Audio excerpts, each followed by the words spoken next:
এই যে এখন একটা আমি এই যে দুইজনকে একটা চ্যালেঞ্জ দিব, তুমি কি এই হইতাছে গোলকিপার আর এই এখান থেকে শট নিবে, এদিকে আসো।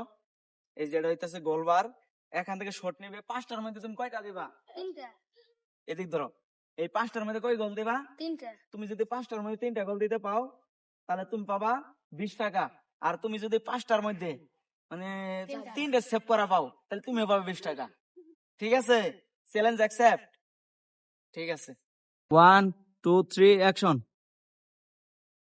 প্রথম শট, গোল, এটাই গলি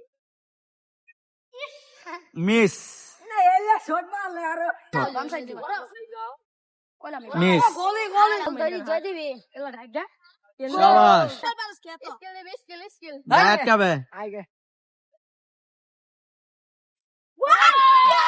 জয় দে এই যে তাদের জন্য বলছিলাম যাই গোল দিব 3 শটের মধ্যে মানে 5 শটের মধ্যে যাই 3টে গোল দিব তার জন্য 20 টাকা। আর যদি ওই সেভ করা পাইতো তাহলে তার জন্য 20 টাকা। এখন যেহেতু তুমি কয় গোল দিছো? 3 গোল দিছে, তার জন্য 20 টাকা। আর ওই যেহেতু গোল দেয় নাই মানে গোল সেভ করতে পারে নাই, এর জন্য একটা সান্ত্বনা ভাতা, এই যে 10 টাকা সান্ত্বনা ভাতা। ঠিক আছে, ভালো খেলছো দুইজনেই।